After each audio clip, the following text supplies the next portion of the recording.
I finally come in off the ledge. Our buddy Aaron stops by to talk Buckeye football, and Davis still can't grow hair on more than 1/3 of his head.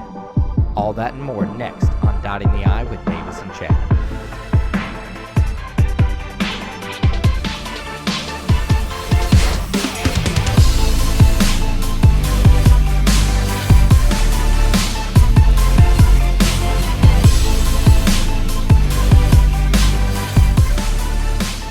What's up, Buckeye Nation? Welcome to Dotting the I with Davis and Chad. We are on episode 25 now, so we are rolling along, and today is a really good day in podcast land for us. A lot of good stuff going on. We're celebrating a Buckeye victory, a big Buckeye victory, as a matter of fact, last weekend, and we also have a new guest on the show. What do you say, Davis?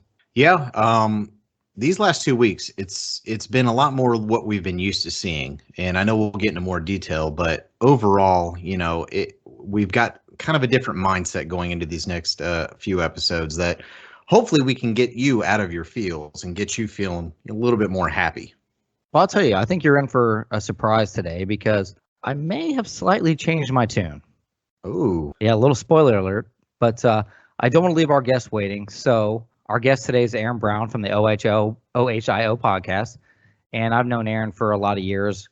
We played football briefly together many years ago. He's extremely knowledgeable about the game, a great commentator, and we're really happy to have him on the show. Welcome, Aaron.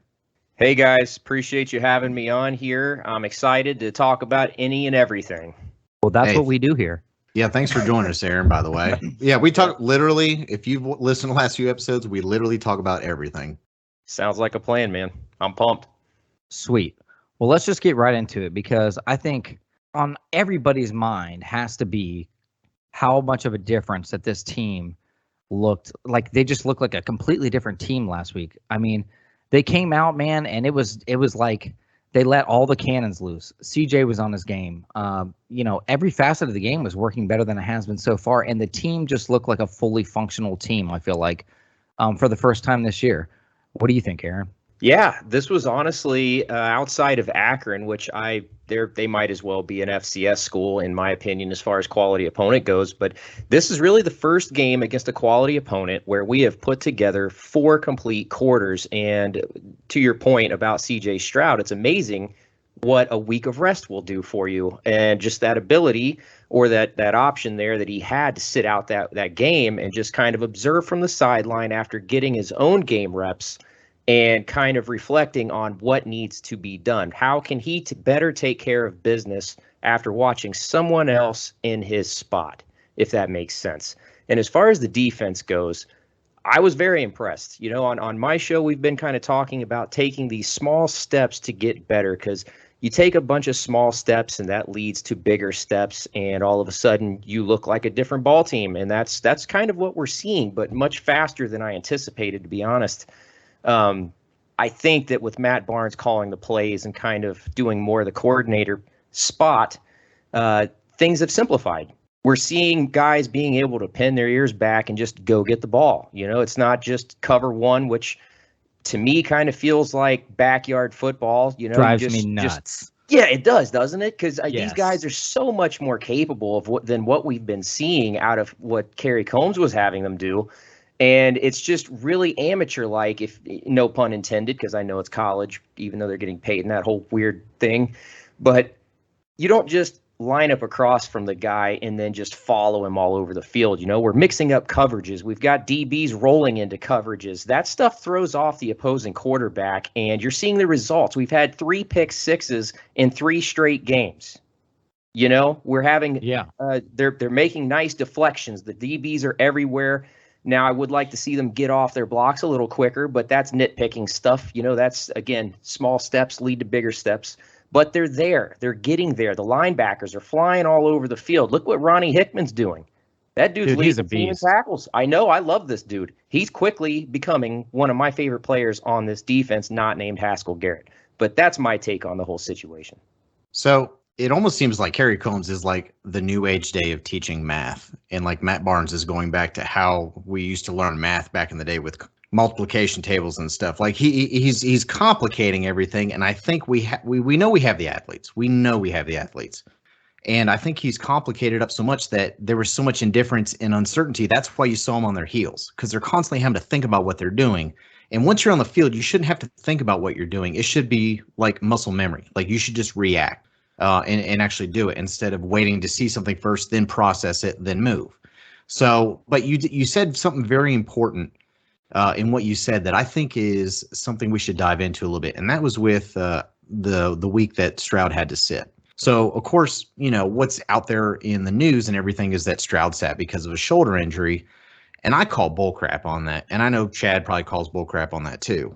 I'm sure he probably had a sore arm. He's been throwing a crap ton because he's been trying to prove himself in training camp and, throwing 54 times against Oregon, that'll wear your arm out too. But I feel like this was a pseudo benching against an opponent where we knew we could still beat him with a backup to almost give him an instinct of, hey, listen, this is what we really need you to do if you want to keep your job. If not, we have other people in the locker room that might be able to do it better than you. I actually agree. I think that his shoulder issue was a small percentage of the problem. Because I know I was kind of speculative about the whole thing myself. I mean, you've seen him on national TV, like grabbing at his shoulder every so often throughout the games. Even in the Minnesota game, I noticed it. Yeah, right from the jump, right? But I think that it was a small percentage of it. But also, I think you're right. I think that some of it was a mental thing. Because, I mean, up until this game, he had happy feet. His mechanics looked off, which may or may not have contributed or been contributed to by the shoulder issue. I don't know. But to me, it felt like more of a psychological issue because he had major issues settling into games and he was still throwing passes so high Shaq couldn't catch him. I mean, it was just, he was a mess all the way through the third quarter till the game was in hand. And then all of a sudden he didn't really have to worry about it so much and he could make passes. But against Rutgers, that wasn't the case. So I think that week off was definitely beneficial. Well, he looked way different. And I know, Chad, I'll let you chime in because I know you've been wanting to talk about this. But I think the biggest thing that I noticed difference in him was that he was so afraid to mess up in those first three games. And I think that was predominantly what it looked like. Because, I mean, he literally, had big eyes and, he was spooked. You could just see he was nervous. He was afraid to mess up. And there's a big difference than actually being aggressive and trying to win instead of trying not to lose. And I think he literally looked in that game so different because his mindset simply changed. He was decisive on plays. He kept the ball in spots when you expect him to keep the ball. He was putting him on the dot. I mean, he was, he was even feeling pressure in the pocket and moving up, and he looked so much more assertive. And I think that was the biggest thing for me. Now, I know Chad's been wanting to say something about this, so I'll let him have at it.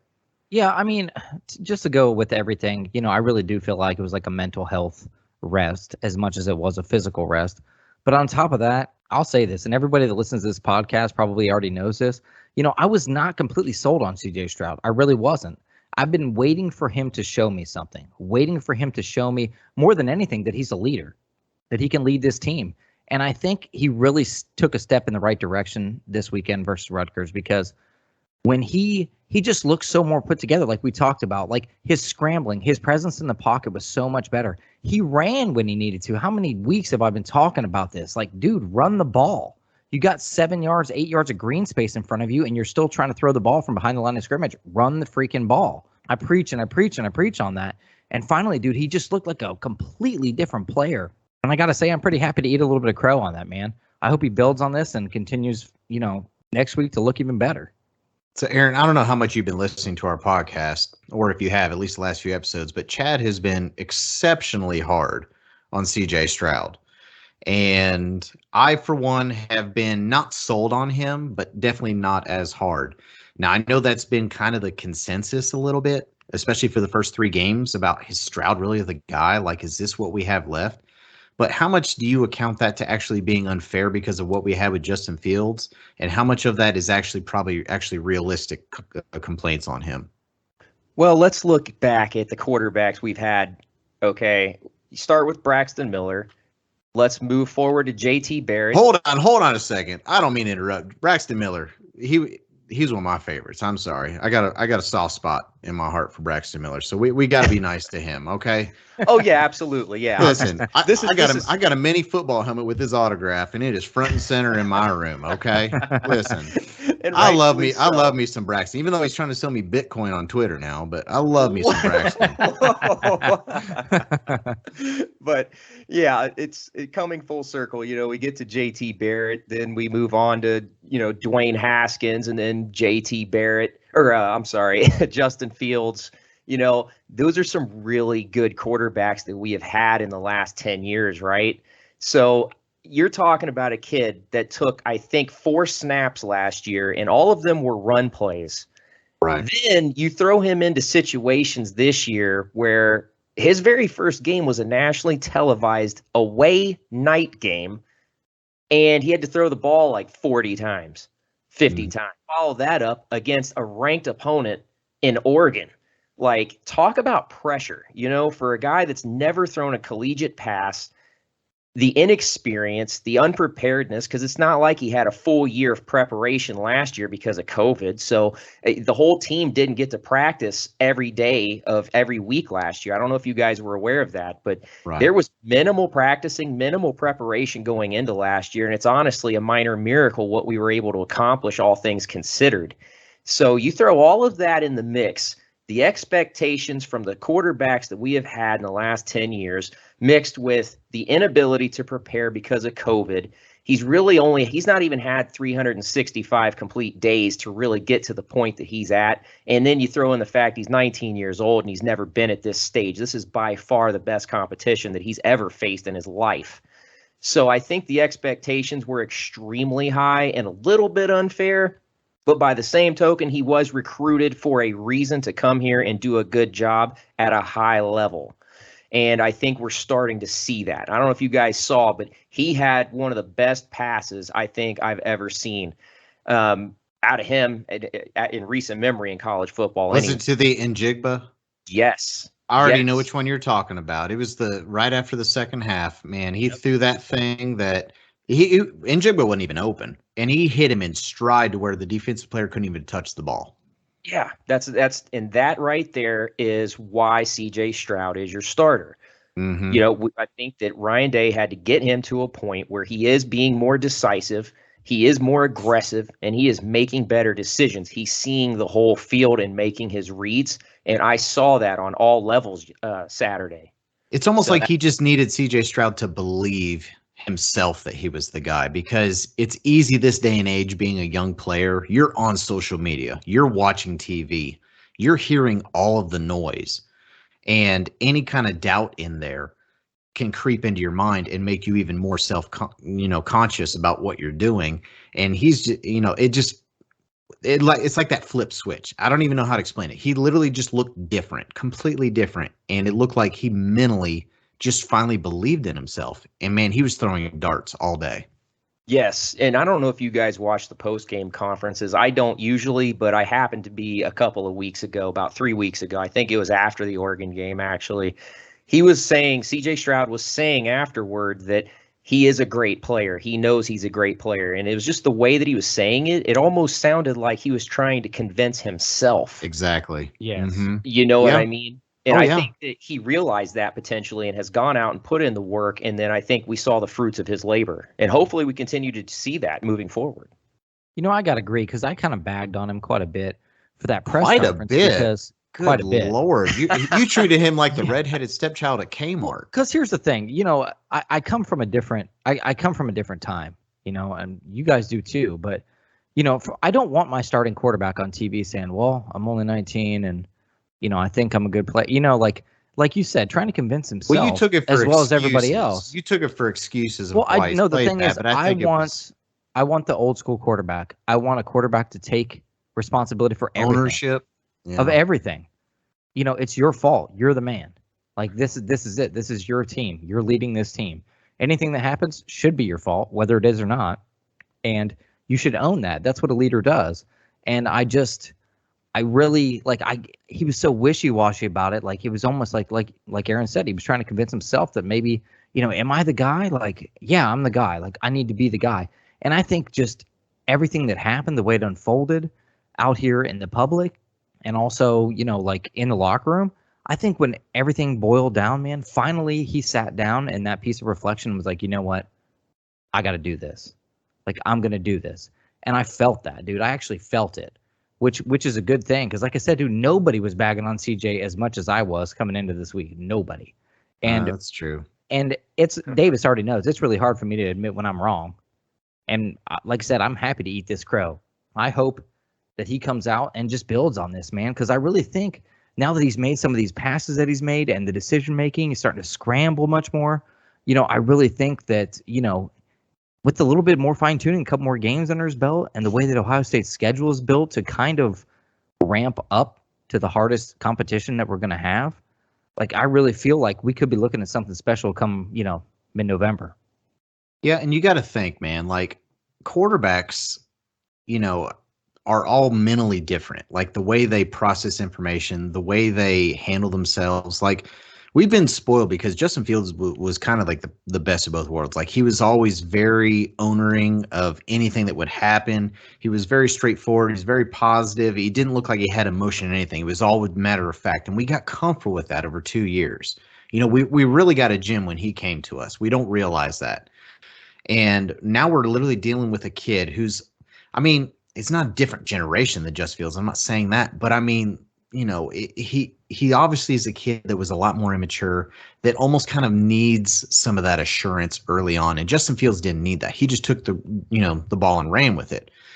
So I feel like once we keep building this kid's confidence and he keeps building it himself and he keeps getting the work in, I'll be honest, like we haven't beaten Rutgers like that in a couple years, and Rutgers was supposed to be back this year, or they were supposed to be. They basically beat the team up north in the entire second half and almost won that game. And here we are literally scoring 45 points in the first half.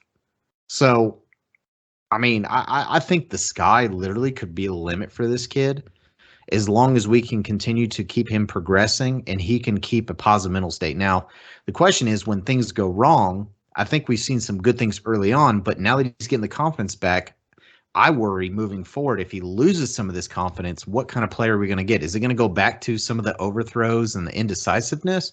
Because we're not going to face Rutgers every week, or Maryland next week. Eventually we got Penn State. We got Michigan State. Indiana is still Indiana when we play them, and we got the team up north. So he's definitely going to have some roadblocks in here where it's going to be very interesting to see how he mentally handles these things, especially when things go wrong, because we know at some point it's going to go wrong in some of these games. Real quick, moving to the other side of the ball, because one of the reasons I wanted to have Aaron on is because I know he knows a ton about defense. And I just kind of want to feel out, Aaron, what do you think going forward here? Do you feel like they're progressing as week to week as it comes along? Do you feel like we're making progress back there, or do you feel like we're going to be looking at the same defense when we play Penn State? I think we are making the right steps. We're taking the right steps to get better. And these games like against Akron and to a lesser extent Rutgers, but we used to call those tune-up games because they're not that good. And right. These are chances for you to get on the field as a unit and execute plays. Get your stuff right. Get yourself together. And what I saw, especially on the D-line, we weren't getting pressure in the first few games. We're starting to do that. They're reading those inside-outside zone plays that we struggled so mightily against Oregon with. They're reading those plays, and they are making the right reactions. Haskell Garrett's plugging up the C gap, the B gap. You got both defensive ends are reading straight down the line. They're looking at the mesh point, which is, where you would – the read point for the quarterback, whether he's going to keep it or not, and they're making it a difficult decision. That's why Rutgers couldn't run the ball that well, not at least with the ones in there. The twos are a whole different situation, but the linebackers, they're flying all over the place. They're making plays. The DBs, same thing. Again, I mentioned it earlier, but just nitpicking. But this will be important down the road. But right now, I'm kind of nitpicking. They got to get off their blocks a little bit better, because something that Maryland likes to do is screen passes. They like to get their athletes out in the open field and see if they can make a play. That's something Maryland is really big on, especially against, like I watched their film against West Virginia and a little bit against Iowa. That game was a mess. They weren't able to really execute much of anything, but they did try up until Demas got hurt. But that's something that we got to work on. There are still things to be worked on. We are nowhere near perfect. But to answer your question, yes, we are getting there. We are taking the right steps, and I'm seeing a lot of improvement, a lot of simplicity where, like Chad said earlier, they don't have to think. There's also an old saying, if you're thinking, you're stinking. And we stunk in those first few games, and we haven't in the last couple. And that's because the thinking is gone. It's just go get the ball now. Yeah, I completely agree with everything you said. And I hate agreeing on this show because we don't like to agree. But you literally said everything that I would literally agree with. And it honestly just seems like, because, and I say it time and time again, we're Ohio State. We have the athletes. We do have the coaching for the most part in position. We're set up to succeed. At some point, the players got to play. And if the players are not confident in themselves, it's going to show on the field. And I think over the last 2 games, we've finally seen confidence, and that confidence is then going to come out in aggressiveness, in tempo, in aggression. And they've just looked so much more hyped the last 2 games. Now, I know your casual fan is like, okay, well, that was Rutgers and Akron. I mean, given these are still big old boys, you're lining up, you still have to, be in your proper gap. You still have to, be in the right space, know what your assignment is. But still, I mean, it's just they're flying to the ball. Like they just look like they want it so much more. And I mean, I hate coming back to that 2014 year, man, but it is. Now, it may not necessarily been a defensive issue in 2014, but I'm having maybe more fun in this year than I did 2 years ago in 2019. Because 2019, I literally watched them the entire season going into the playoffs. Like, how the hell are we going to lose a game? Like, we're destroying everyone. Like, we look so much better than everyone. But to an extent, I know what we're capable of this year. And what I'm seeing is I'm really appreciating the journey and the growth that we're seeing. And I really honestly believe that this team could be better than what we probably could even possibly imagine after those first 3 games. I mean, I'm not talking big time picture playoff national championship, but I'm just saying the amount of growth that we're getting out of this, especially something I want to address before we go into the next game, is the youth movement that we're seeing in college, especially at Ohio State, is unfathomable. Like you're used to seeing guys wait their turns and, get the reps. And especially this day and age with the transfer portal and everything, it's getting even harder to do, as we've seen with several players leaving, Jameson Williams and Dallas Gant and Kayvon Pope leaving the team and going to the transfer portal. But I'm just really looking forward to where this team's going. Yeah, I think that goes for Buckeye Nation. Like we've talked about before, man, we're spoiled.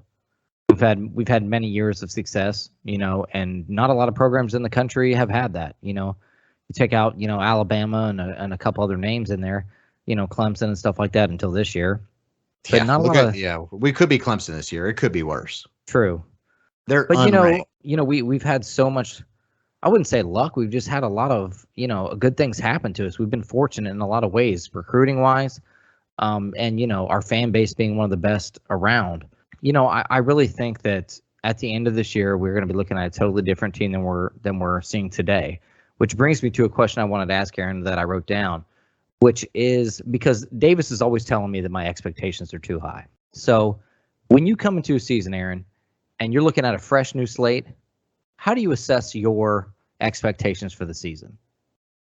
Well, what I like to do is look at the previous season. Obviously, that's the first thing I feel like a lot of people do. But then you have to consider how many of these guys on this year's team were on last year's team. How many of those guys actually played? How many of them played meaningful downs? You see what I mean? That's kind of like the whole CJ Stroud thing. He got four or 6 snaps. It was single digits regardless. It was all in the Michigan State game, I believe. Yeah, something like that. And then one in the semifinal game when Fields came out from the shot to the ribs and then came right back in. Yeah, but nonetheless, he didn't get to throw the ball at all. And obviously, in a Ryan Day offense, throwing the ball is incredibly important.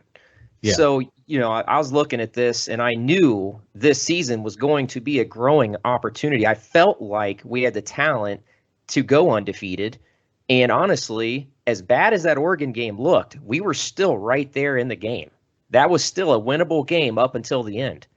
If you I'm sure y'all watched it. Absolutely. But yeah, we had 2 cracks at it there in the fourth quarter. yeah, exactly. So, I mean, despite all the mess that we experienced in the first few games, we're still looking at potentially being undefeated, you know? And now with us starting to hit our stride, I feel like we have a solid chance at repeating for a fifth time, which is unprecedented, I'm pretty sure, in the Big Ten. But as far as assessment, you got to continue to look at who had meaningful downs, who was here, who was not.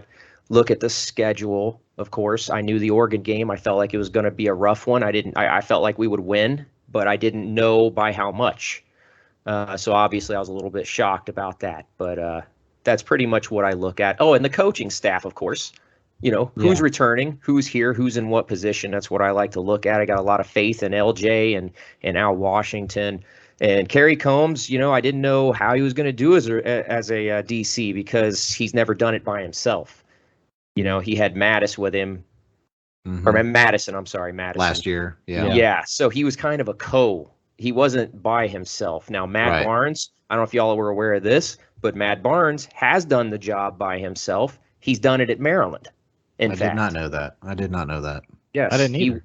He was their defensive play caller, I believe, the year before he came to Ohio State. So that's actually why he got the first consideration, even though we do have former Iowa State head coach Paul Rhodes on the staff. I don't know if y'all were aware of that either, but he's a defensive analyst. So Matt Barnes is getting input from Paul Rhodes and from all these other analysts, and then working in conjunction with the other coaches like LJ and Al Washington and Kerry Combs. But yeah, he does have that experience, but you have to look at things like that. Who's coaching who and who has the experience, the schedule. There's a lot that goes into it as far as how I look at things. So I think that was really good input. So if you were to go back, or maybe if you can recall maybe some of those preseason podcasts that you did, what was your expectation for this year? Or do you recall what it was? My expectation was to be undefeated. And that's because I have a lot of faith in Ryan Day to develop quarterbacks. Watching what he did with Dwayne Haskins, and then obviously Justin Fields he showed up ready to play anyway, but I feel like you watch the progression, as Davis mentioned, through the season. That's other than the chess match that is football. The progression from quarter to quarter, game to game, year to year for each player is something that I thoroughly enjoy to watch. Absolutely. I couldn't agree more. It's not just X's and O's for me. I thoroughly enjoy watching these guys get better. CJ Stroud, the very first game, I was talking mad trash, man. And looking back on it, I was like, man, I said that his passing chart looked like Joe Bauserman's. That pass. I remember that. That was it was the one terrible. where it had the lines going into the stands and then the bleachers and all that. Yes, I remember that. Yes. But now you look at it, he's got experience. He's got 3 more games under his belt, and the dude is he looks lights out. So now the next step is against better competition. Yeah. Yes. So we'll see what kind of resiliency he does have as a man when he does get hit in the mouth by Penn State or Iowa or whoever it is we run into, and we'll see how he reacts. Is he going to show up and throw more interceptions, or are they going to end up going into the the 10th level of the stadium? Like, what are we looking at here? Right. Or is he going to show up like Justin Fields does and just start dropping dimes because he's pissed off? And I think you hit something on the head there where a lot of people probably would definitely agree with you that their expectation coming into this year was probably undefeated, mainly because we still didn't feel like there was anyone in the Big Ten that was better than us. Now, given there could be a close game and finicky stuff could happen, but realistically, there's no one in the Big Ten that's better than us. And then we looked at Oregon as Oregon was replacing a quarterback, and even though they had some good defensive players, but realistically, especially coming over from the West Coast on an away game, like we had everything in front of us where our expectations for almost anyone you would probably ask would be undefeated. So I think that's what's kind of fueled this whole fire is that, coming out those first 3 games and looking the way we had was definitely extremely under expectations for the public or for the big time fans. But in the locker room, this is probably all part of a process that they've been talking about this whole time that we are not even aware of. And I think it's easy for us to sit there and expect such high things, which I'm not saying don't have high expectations like Chad says I said. I'm thinking it's more being realistic that we're replacing a lot of key parts on the team. Starting running back, starting quarterback, all the entire linebackers, a couple key players in the defensive backfield. We're replacing a ton, especially some key defensive players on the line like Tommy Togiai. I mean, he was more of a beast than people think realize how good he was, and that showed when he didn't play against Alabama. But I think the thing that I still want to pick your brain about, Aaron, before we move on to this Maryland preview real quick, is this youth movement that I mentioned earlier. We have key players, whether they are true freshmen or whether they're redshirt freshmen, that are really kind of stepping up and making almost the majority of the plays. I mean, I can think of Denzel Burke, who's coming out of nowhere, and he looks like the best defensive back we have on the field.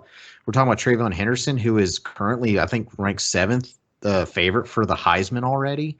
Obviously, we have Stroud, who's actually climbed up to the 3rd favorite or the 2nd favorite Heisman. And there's a couple off the top of my head I can't think of, but there's a big JTT and Jack Sawyer, who are continue to see more and more play time, and you're definitely seeing JTT get in there and really mix it up. So Ronnie Hickman's only a sophomore. Yeah. So and Chad mentioned something about maybe in the past couple episodes about trouble in the locker room, and I think he's not completely wrong. I don't think we have a torn locker room, but I think these young guys are really stepping up, and these older guys that have been in the system might be having issues because they're losing playing time because these other guys are stepping up and really making plays. So what do you take of this youth movement that you're really seeing? Because this is kind of unprecedented. Wouldn't you agree?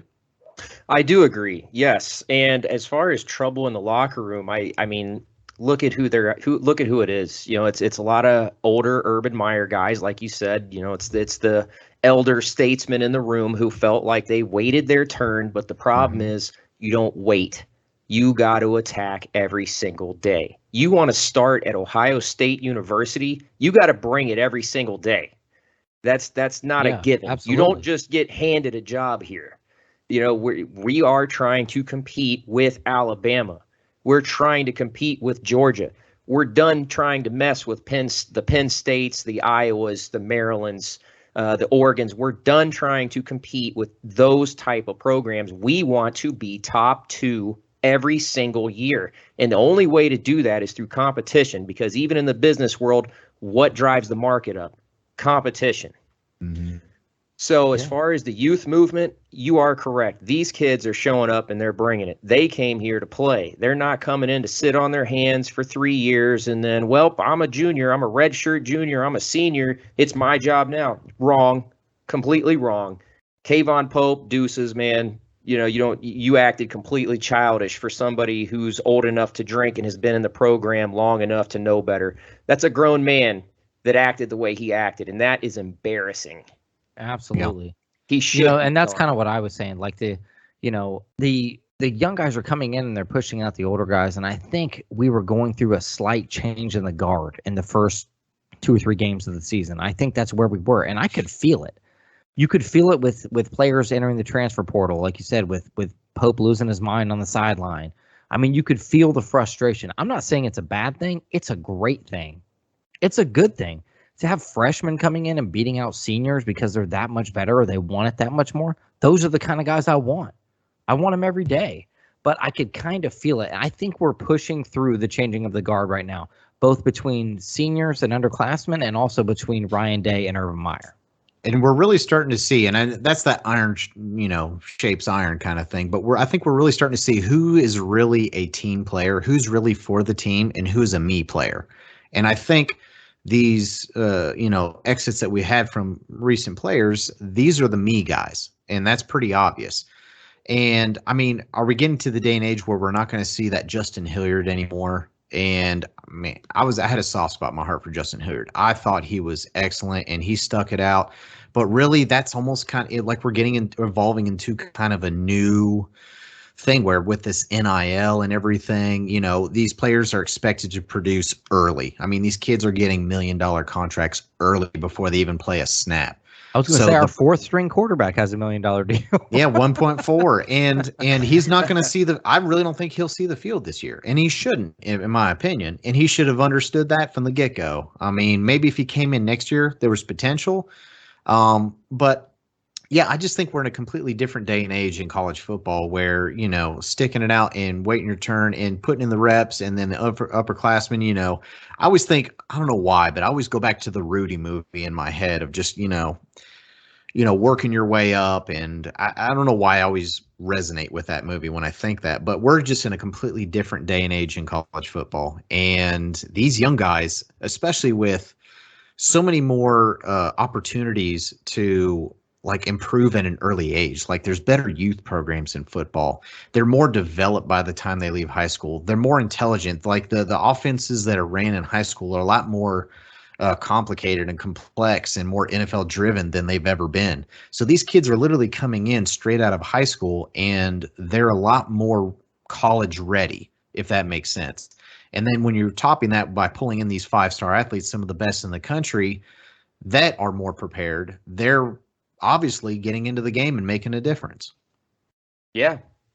I mean, stop and look at who the most experienced units on the field are for Ohio State. It's the offensive and the defensive line. I mean, outside of the wide receiver room, I suppose, but think about what that affords the other players to be able to accomplish. Mm-hmm. You have those older guys who know the system, who know their job specifically, and they're good at it. They're allowing these other guys an opportunity to get better because they are teaching them. They are paying it forward, to quote Woody, and they're keeping C.J. Stroud upright. The defensive line, after the last 2 games, they're finally getting that pressure. They're allowing the linebackers to get to their read spots, their drop zones. Same thing with the DBs, man. I mean, it's all something that I feel like you're 100% right about. It is they are expected to perform right away, but I do feel like you're still going to see some of these older guys. I mean, look at DeMario McCall. Talk about a team player. That guy's changed positions every year he's been here, it feels like. I mean, he came here to play H-back. They just did away with it. You know what I mean? Because Urban Meyer left, and then we don't even use an H-back really anymore. So he's changed position. He went out to wide receiver. Now he's a DB, and I mean, he's doing everything he can. I don't know if you guys watch him, but he's flying around and he's all about hitting people. But yeah. But that's just an example. I think you will still see things like that. And I say that because these NIL deals, yes, it does provide higher expectation to perform much quicker, but these guys don't feel the pressure to go pro faster anymore because now they're making enough money to get by and then some by a lot in most cases. So, and that's in college. You know what I mean? I don't think we're going to see this 2 or 3 and out stuff anymore. And I think you'll see the same thing with college basketball. Like all those one and done deals, I unless they're like super top prospects, but still, I think you will still see people hanging around. I don't think it'll change a whole lot. The only thing I don't like is this transfer portal, man. It's like, it just gives these kids an out. They're like, oh, I don't want to earn it. So you know what? I see that Cincinnati has an opening. I'll just transfer there and play. And it's the ones getting.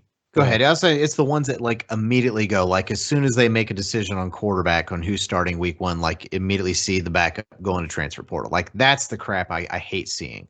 Like it's a different thing if it's mid-season, you've been putting in the work, and maybe there's a difference of opinion, and you're willing to go somewhere and sit and work your way up. I can appreciate that because, there are some instances between coaching changes, or you're just not mixing well with the system, or maybe it's just not for you once you're there, but you're giving it an attempt. But kids are just so willing to quit immediately and just move to where they think they can start. Doesn't matter what the system is or where it's at. They just want to play. Yeah, dude, it's not even really the transfer portal itself that really irritates me.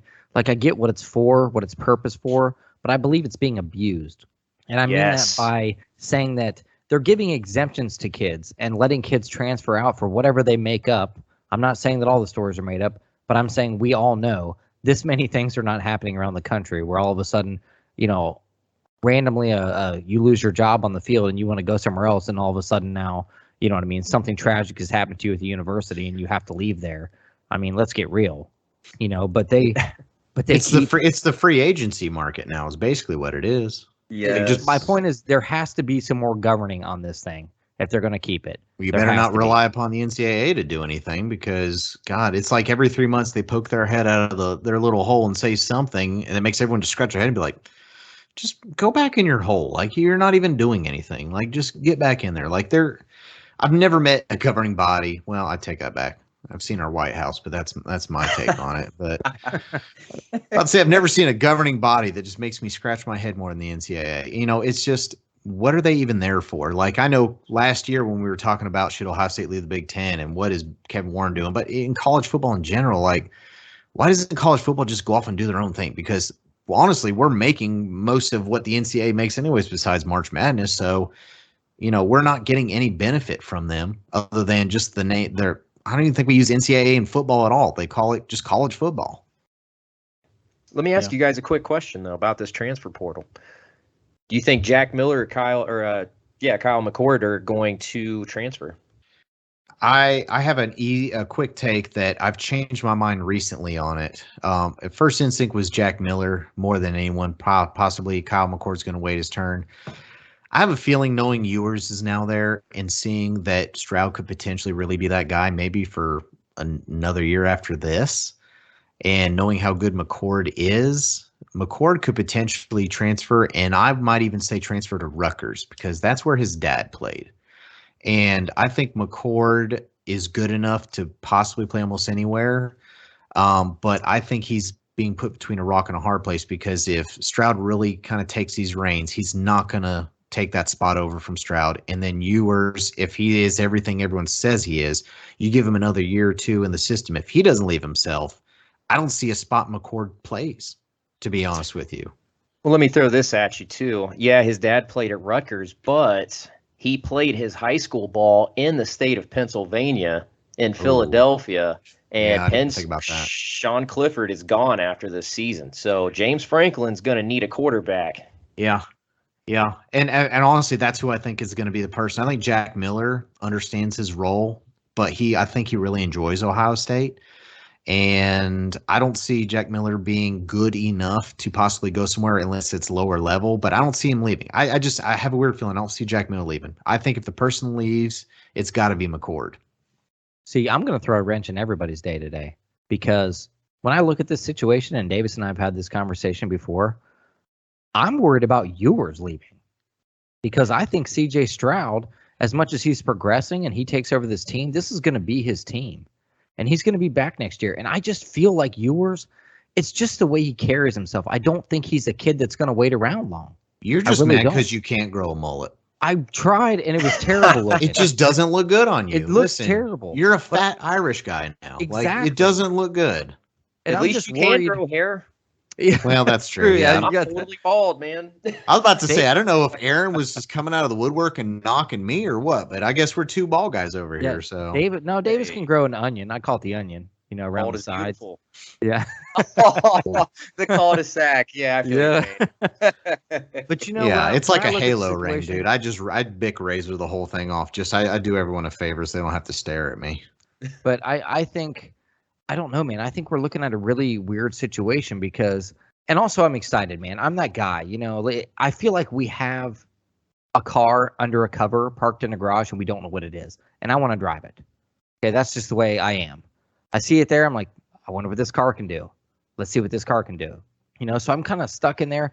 And plus, the things that have happened before with, Joe Burrow transferring out and stuff like that. I'm not saying that we'd be missing anything if CJ Stroud's our starting quarterback. I just want to know what yours is going to be. And I think the longer we keep him off the field, the more we risk not being able to find out. I'm going to let Aaron take this one for a second. Well, I know that from everything reported from Ryan Day, Quinn Ewers is struggling to transition into college life right now. He doesn't know the playbook at all. He is not getting the reps at practice. I think that Quinn Ewers understands that he's still a kid.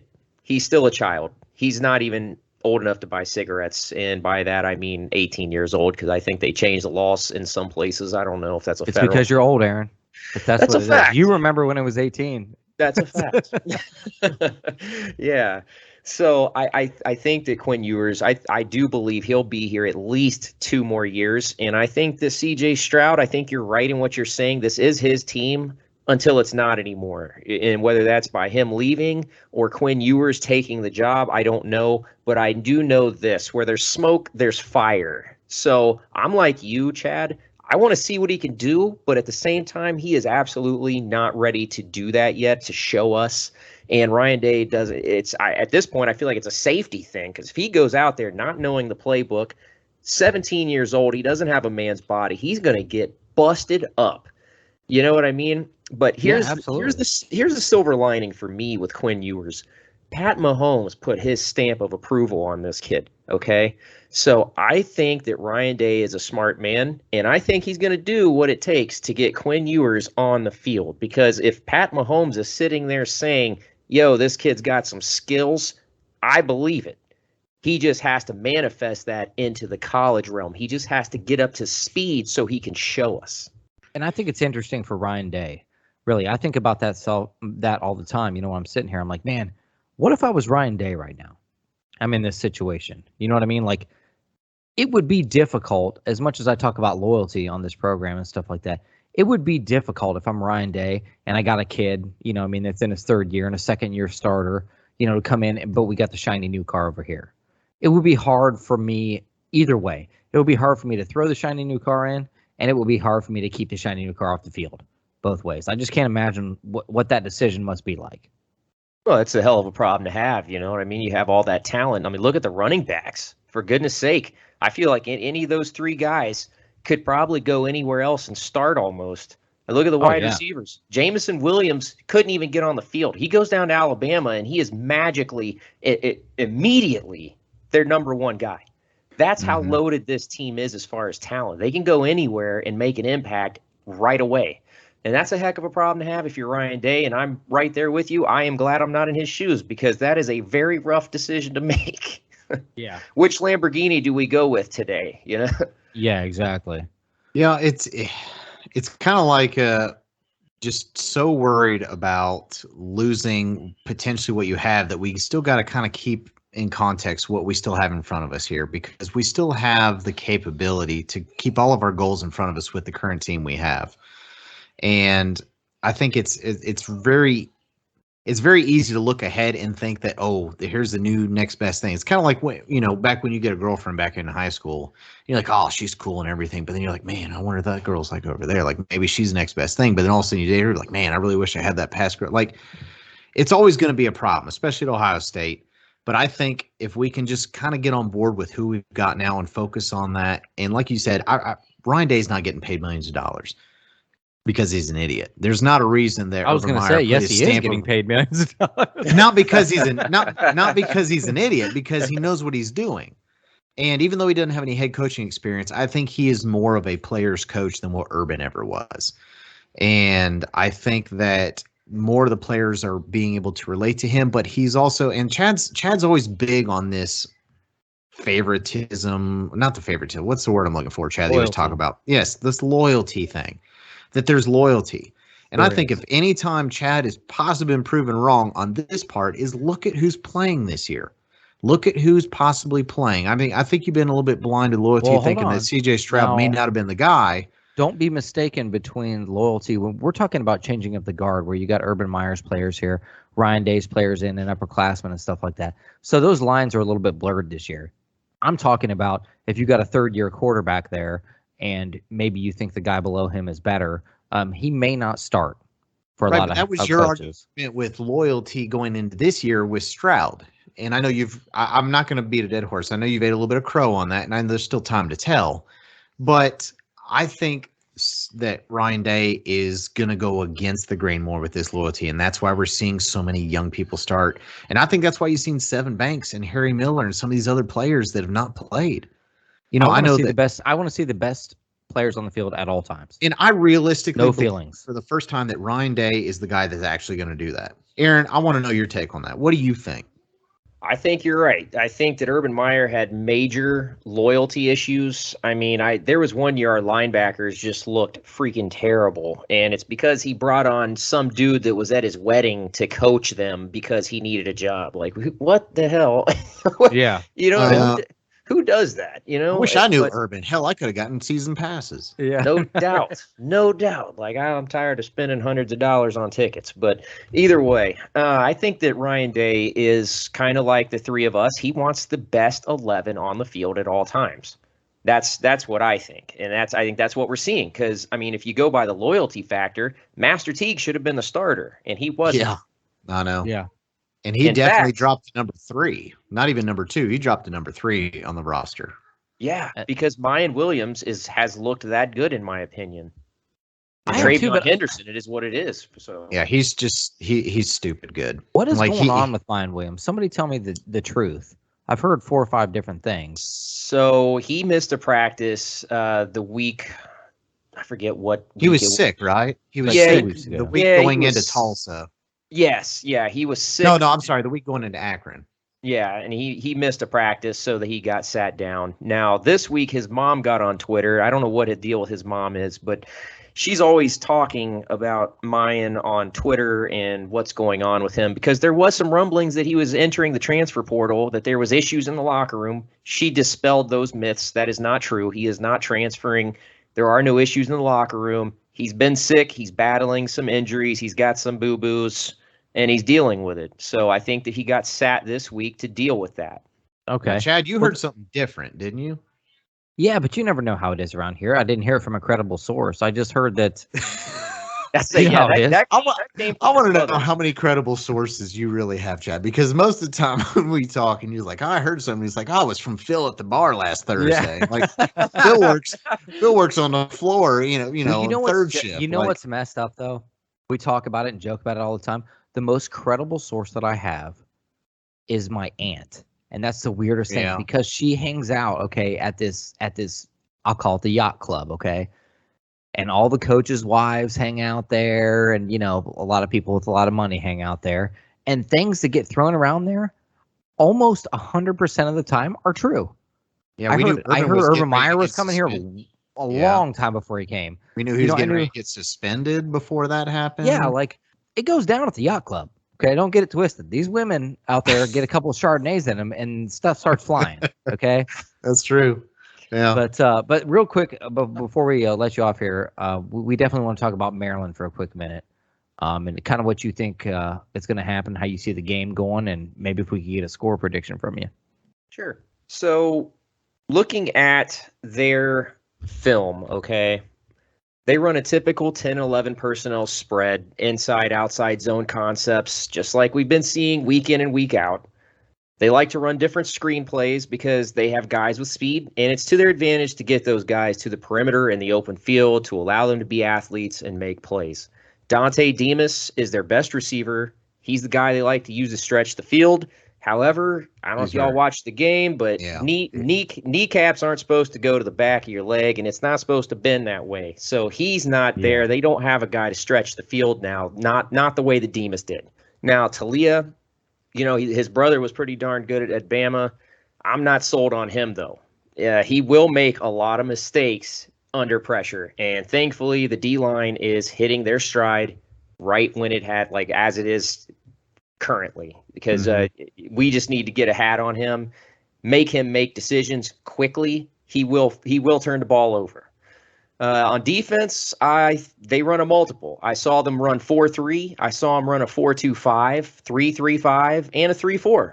Wow. But yes, so they are running a multiple under Mike Loxley, and that's fine. They don't exactly have a great defense, in my opinion. Looking at the numbers, Iowa had 145 yards rushing, 283 passing. Illinois had 150 rushing. Kent State had 150 rushing and 308 passing. I hear Kent State's up this year. Yeah, well, I mean, it's national title or bust. But Yeah. West Virginia got held to 48 rushing yards, but that's because their quarterback got sacked like 19 times. but that's neither here nor there. They still threw for 277 pass yards. None of these teams, except for maybe Iowa, are on the level of Ohio State. All right. The one common theme that I saw with Maryland's defense against quality opponents is they are susceptible to big run plays.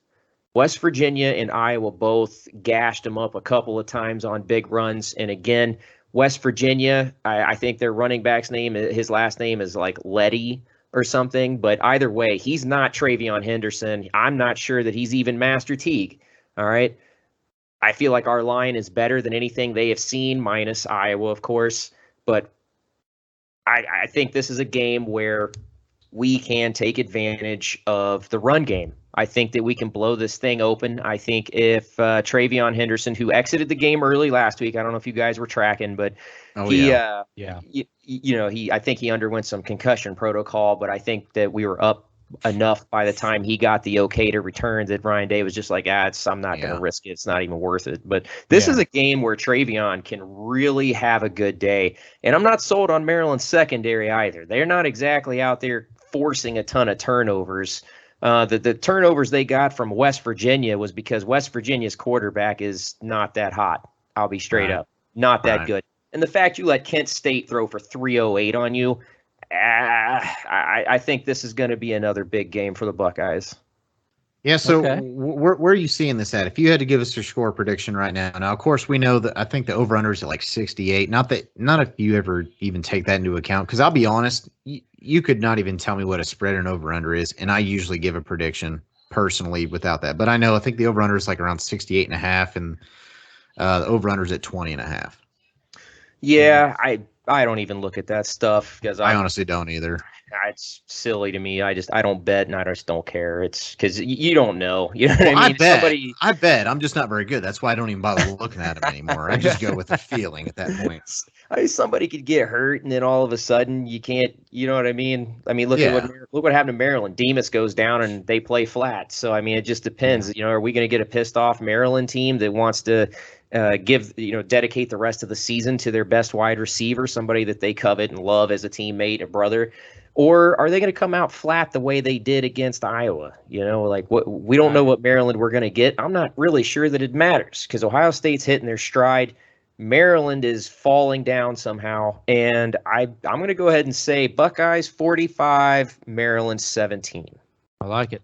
Yeah, I like that one too. And I agree in the fact that, I think the players on Ohio State are starting to get offense. You say taking this stride. I think the biggest thing is, we simplified things and we've gotten them to where they're really believing in themselves. And I don't know if you read, they're even having like internal competitions of who's going to have more sacks. Like, is it going to be the D line? Is it going to be the ends, or is it going to be the interior line? Like, they're almost playing games within games to motivate themselves on the field. So regardless of the opponent, they're constantly pushing themselves. I fully expect that we're going to continue to see progression. I think I said this last couple episodes, Chad. I'm fully expecting us to continue to progress. I don't see us digressing at this point because I think you saw what our basement was early on. And I still don't think we've seen our ceiling. And I think that's the most exciting thing about this season is that I don't even know where we could possibly be yet. I know where we've been. I think that's about as bad as we could be. But I don't see us going back there. And back there was still 100 yards better than Oregon and losing only by 7. So I really think that we could potentially be a special team this year if we keep growing. Well, I hope you're right. It's when I look at things, from an outside, from a bird's eye view, what I'm trying to do is take my Ohio State fandom out of this, okay, and kind of rise above it and look down on it a little bit. And when I see it, you really can see Ohio State starting to take off. You can see it. I think you can see it in the national picture, and I think you can tell that by, we haven't even talked about this yet, but the AP ranking poll comes out. Yeah. We win a game pretty handily and drop a ranking, but then this year we come out look like a complete team, and all of a sudden we jump up into the top 10. Well, so, we don't only jump up; we jump up ahead of Oregon, who beat us. Yeah, that's a good. Well, I think that was telling right there because people, I think, even realize we're a better team than Oregon. We just played like crap that game. Yeah. Yep. I just think, that is super important because as much as, you know what I mean, we talk about this, as being fans and stuff like that, the national media, and dude, perception is reality. Let's be honest. Okay. So if the national media says you're the number 2 or 1 team in the country, that's where you're going to end up. Let's just be honest. If they're out there talking about, oh, they don't look good, we got questions at quarterback, we got questions at that, dude, they keep you out. Media is driven by, drives a lot of things. And you could just tell, man, the way they were talking about us after Tulsa, you would have thought that we were the worst football team in the world. But the way they're talking about us now after Rutgers, here we are ranked number 7. You know what I mean? So, well, you're starting to have some comparisons out there too. Now they're like, oh, well, Michigan is Michigan really back?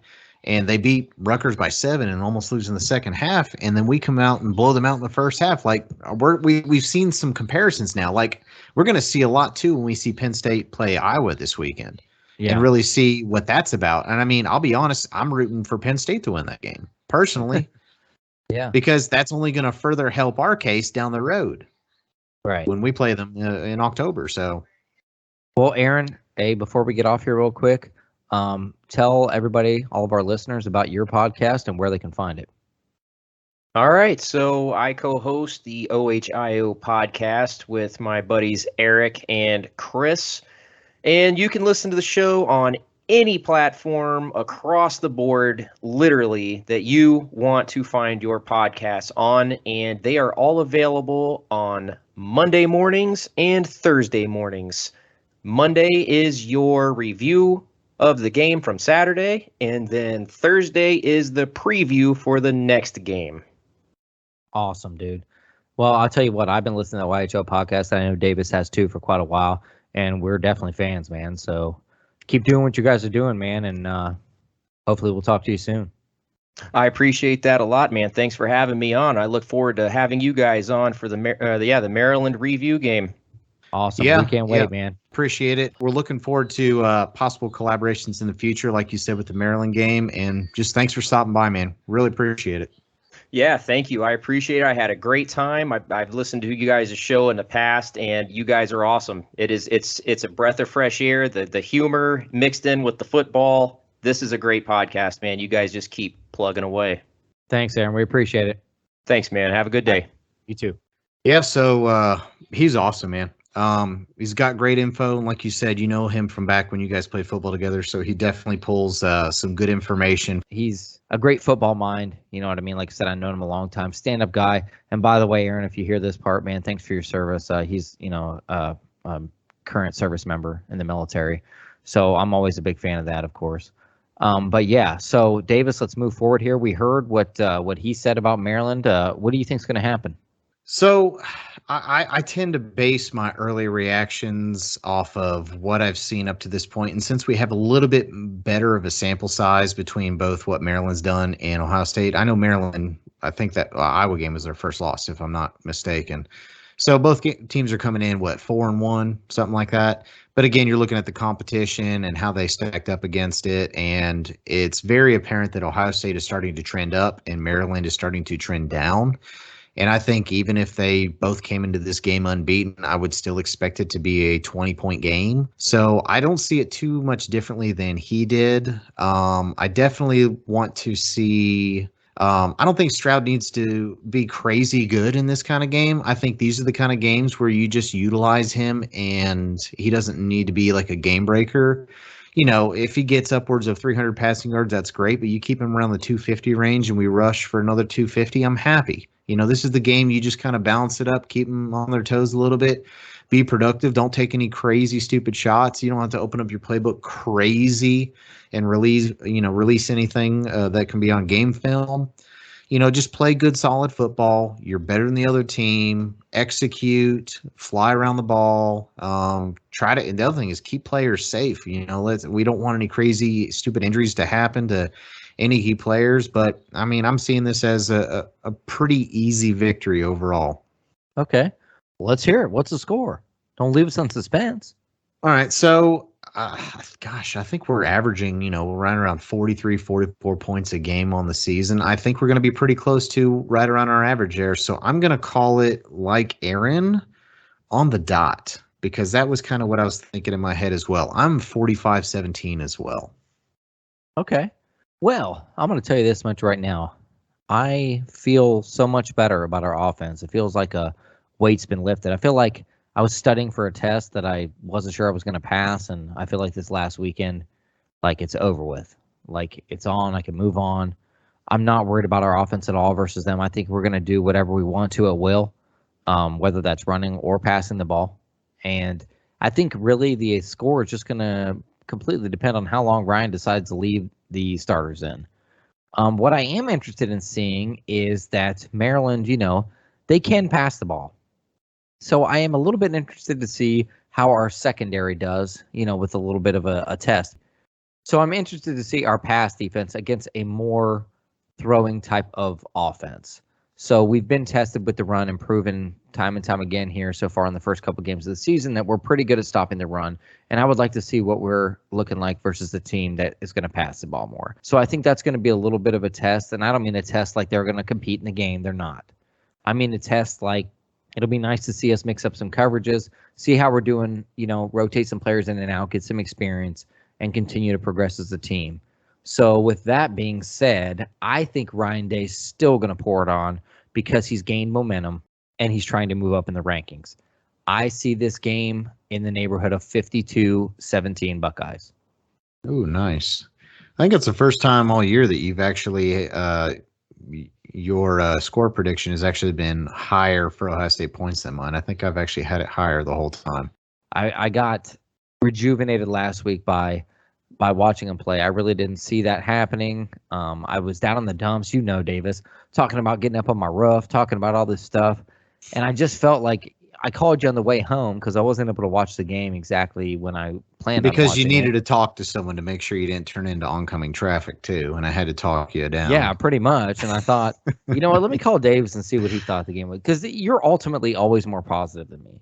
Well, what if I told you before the season even started and looked you in the eyes and said it would take the Rutgers game for you to believe in this offense?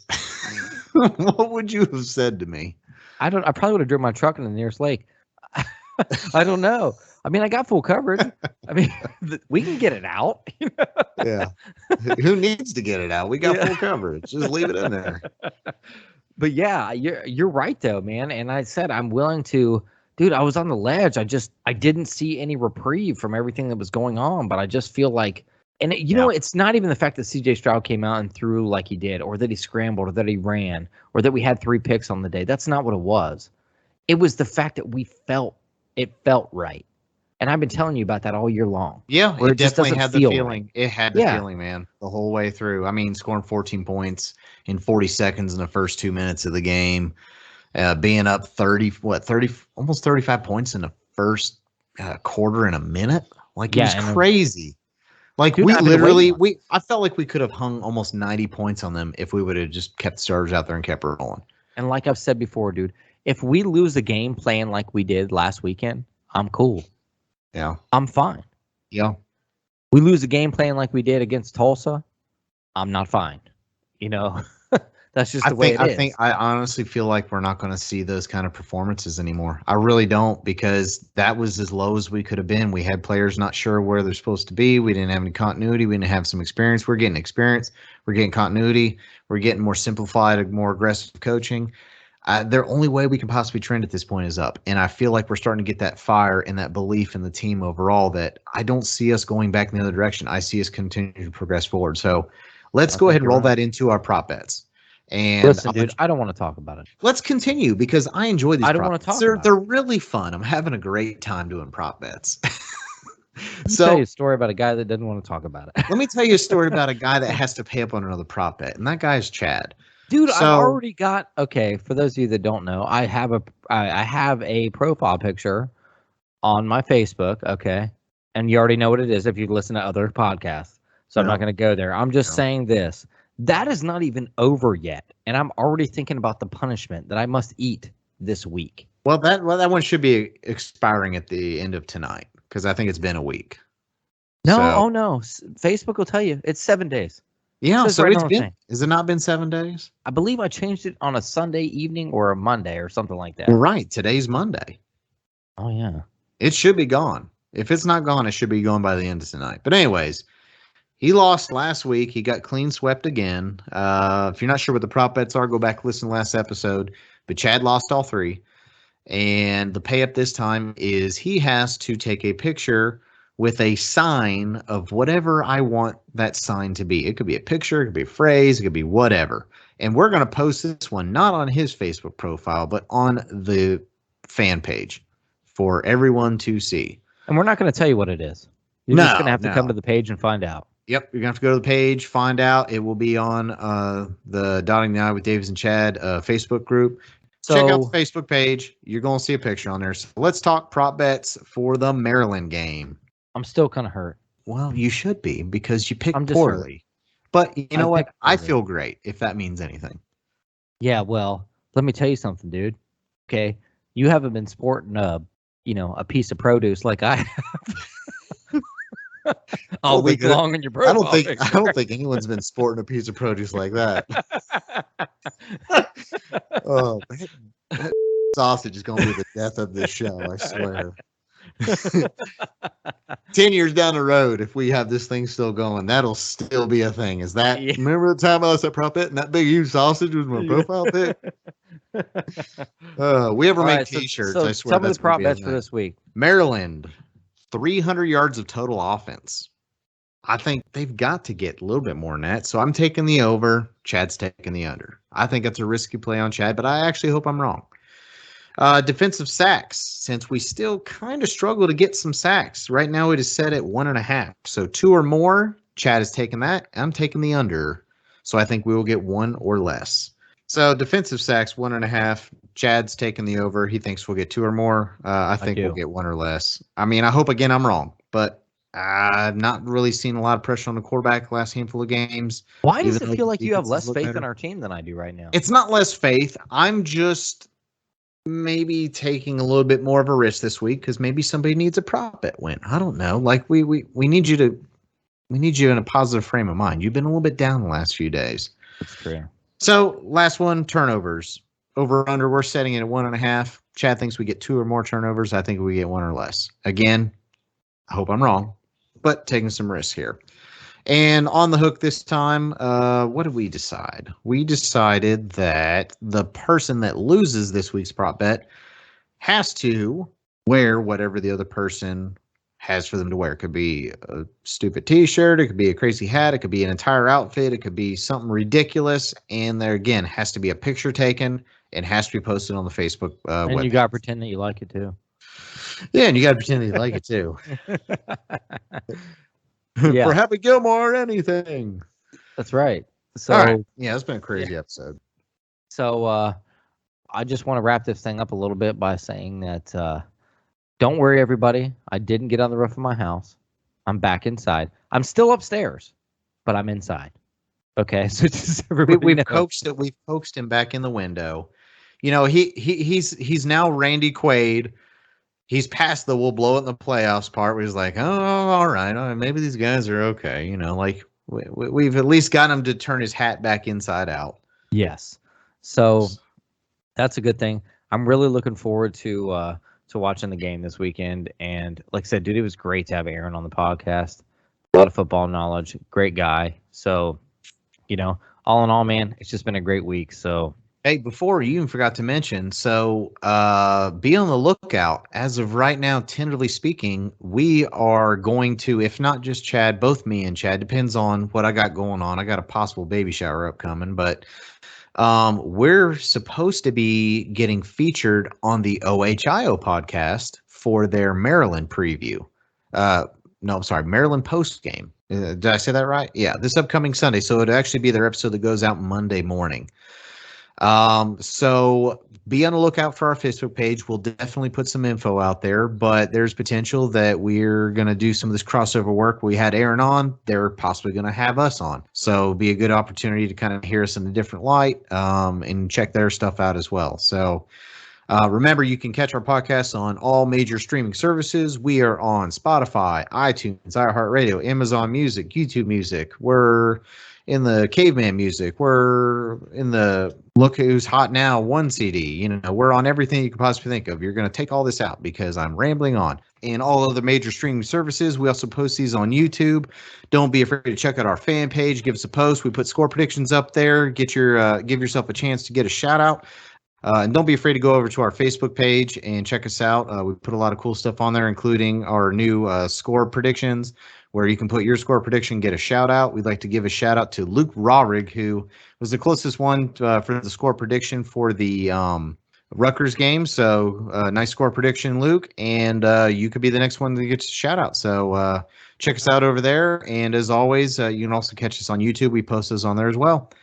So until next time, guys, go Bucks. OH.